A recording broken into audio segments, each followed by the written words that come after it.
Bismillahirrahmanirrahim. Assalamu alaikum dear student. I am Amreen Ibrar. We have started the syllabus of CIE AS level pure mathematics 1. Our topic is maximum and minimum value of the quadratic expression. Chapter 4 exercise 4.1 from book New Additional Mathematics. Students, we know that the quadratic equations can be solved by completing the square method. तो ये हमारे पास completing the square form, general form of completing the square method है कि जब हम किसी भी quadratic equation को completing the square method से solve करेंगे तो उसकी हमारे पास जो फॉर्म बनेगी वो बनेगी ax minus H whole square plus K. अब स्टूडेंट्स ये a कहाँ से आया? वी नो दैट कि in general equation the coefficient of x square is a और कंप्लीटिंग द स्क्वायर मेथड हम तब तक अप्लाई नहीं कर सकते जब तक कोफिशिएंट ऑफ एक्स स्क्वायर 1 ना हो. a जो है वो common coefficient of x square है जो हमने कॉमन लिया. जर्नल में एक्स स्क्वायर का कोफिशिएंट a होता है इसलिए हमने a कॉमन लिया, लेकिन जब आपके पास नंबर्स में आ जाएगा तो a की वैल्यू वो होगी जो कोफिशिएंट ऑफ एक्स स्क्वायर होगा. Clear students? Exercise 4.1 question number 2 में आप देखें, in each of the following states the minimum and maximum value of y and the corresponding value of x. Minimum और maximum value of y बताएं और उसकी corresponding value of x बताएं. Hence sketch the curve indicate the y intercept. और curve को sketch करें जो indicate करे y इंटरसेप्ट, यानी कर्व y एक्सिस को कहाँ कट कर रही है, इसका मतलब ये है. तो स्टूडेंट्स इस क्वेश्चन में उन्होंने हमें completing the square method form already given कर दी है, यानी क्वाड्रेटिक इक्वेशन को चेंज कर दिया है कंप्लीटिंग द स्क्वायर मेथड में. देखें y is equal to 2x minus 3 whole square plus 1. तो यहाँ a की वैल्यू क्या है 2, h क्या है हमारे पास 3 और k क्या है हमारे पास 1. वी नो दैट कि when y is equal to ax square plus bx plus c, हमारे पास coefficient of x square is positive हो तो हमारे पास ग्राफ क्या बनता है पैराबोला का, इस तरह यू बनता है. This is the minimum value of y at this point, और इस पॉइंट को वर्टेक्स भी कहते हैं. इस पॉइंट में से लाइन ऑफ सिमेट्री पास होती है. तो ये हमारे पास मिनिमम वैल्यू होती है when x square term is positive. When x square term is negative तो हमारे पास ग्राफ किस फॉर्म में बनता है? When x square term coefficient of x square term is negative तो ग्राफ हमारे पास इस शेप का बनता है.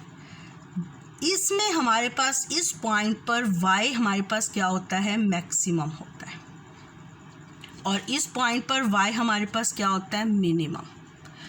When the coefficient of x square is positive, we find the minimum value of y. When the coefficient of x square is negative, we find the maximum value of y. और coefficient of x square क्या है a. तो it's mean कि हमारे पास जो भी completing the square method में a की वैल्यू होगी वो हमें बताएगी कि हमने मैक्सिमम वैल्यू लेनी है y की कि मिनिमम वैल्यू लेनी है y की. अब स्टूडेंट्स क्वेश्चन नंबर 2 के ए पार्ट में देखें, ए हमारे पास क्या है a इज़ 2 पॉजिटिव है, it's mean we find the minimum value of y. अब मिनिमम वैल्यू ऑफ y कब होगी? उस पॉइंट पर जब ये वाली पूरी टर्म ज़ीरो हो जाए, x माइनस 3 ये अगर ज़ीरो हो जाए तो we find the minimum value of y. तो वी सॉल्व, जब ये ज़ीरो हो जाएगा तो मिनिमम वैल्यू ऑफ y क्या हो गई? Minimum value of y is equal to 1. ये कब 1 हुई? When x minus 3 is equal to 0। तो इसके करस्पॉन्डिंग x की वैल्यू क्या हो गई? 3। अब मिनिमम वैल्यू ऑफ y क्या हो गई? हमारे पास 1 हो गई। कब होगी? When x minus 3 is equal to 0। तो x की वैल्यू क्या हो गई? 3। अब स्टूडेंट्स ये हमारे पास एक पॉइंट बन गया 3,1। इस पॉइंट को हम कहेंगे turning point.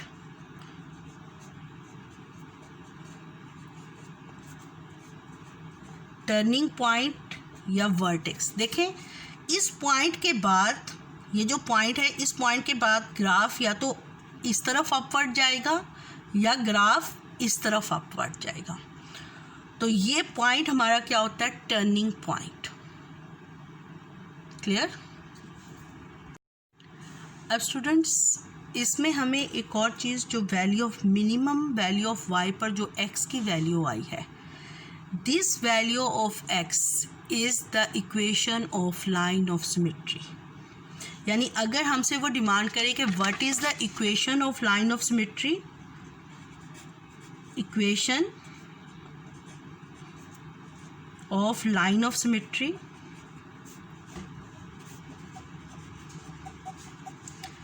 Line of symmetry, तो आप लिखेंगे x is equal to 3।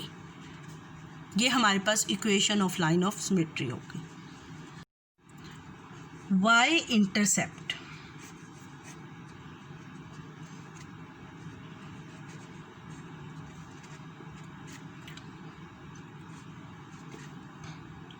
y intercept कैसे निकलेगा?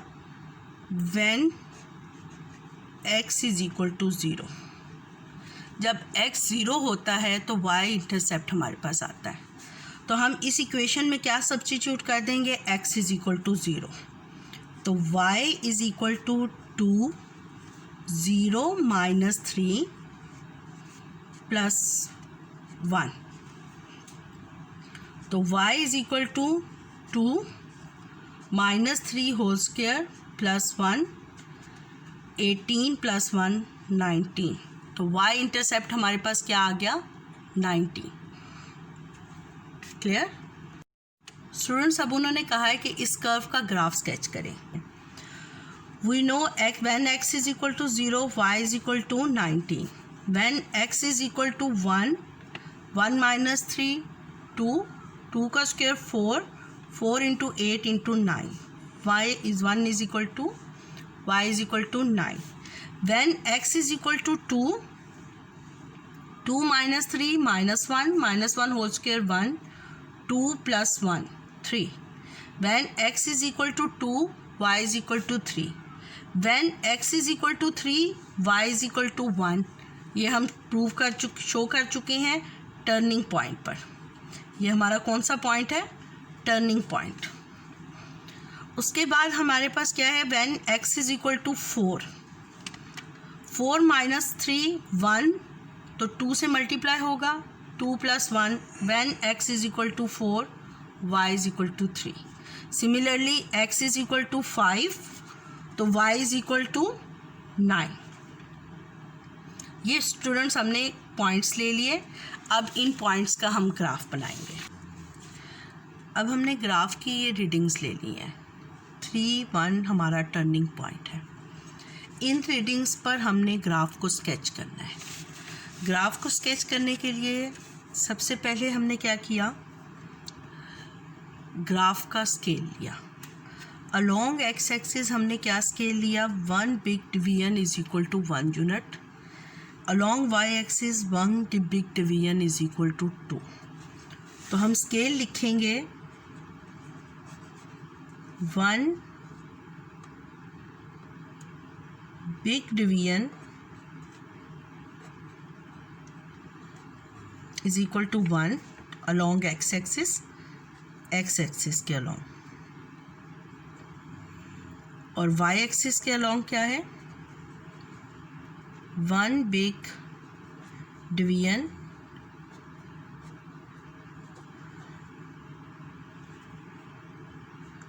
Is equal to 2। अब स्टूडेंट्स हम इस पर शो करेंगे। सबसे पहले हमने टर्निंग पॉइंट शो करना है।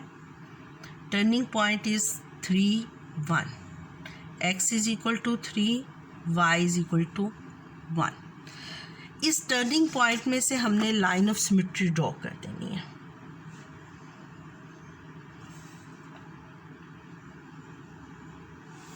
This is the line of symmetry.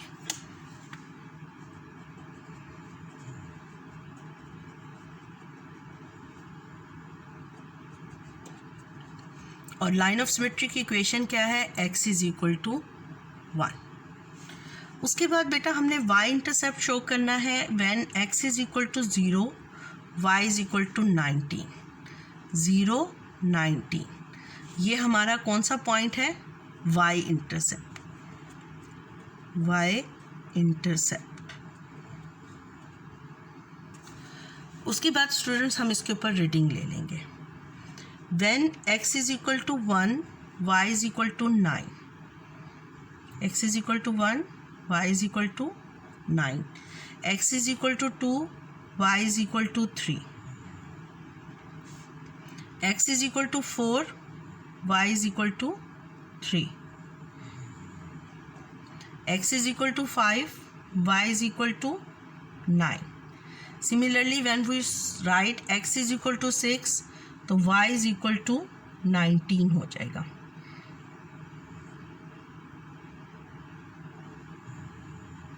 y is equal to 19।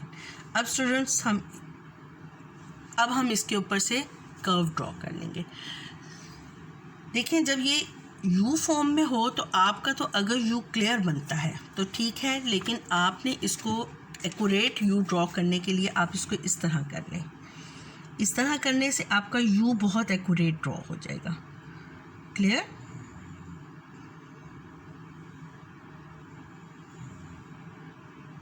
ये देखिए,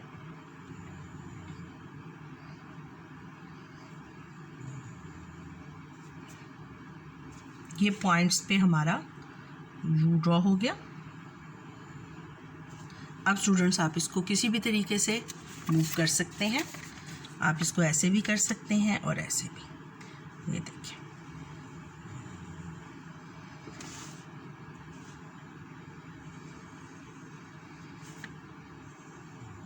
ये हमारा कर्व स्केच हो गई। स्टूडेंट्स, अगर आपको मेरा चैनल अच्छा लगा है तो मेरे चैनल को सब्सक्राइब कर दें और नोटिफिकेशन के लिए बेल आइकन को प्रेस कर दें। अल्लाह हाफिज़।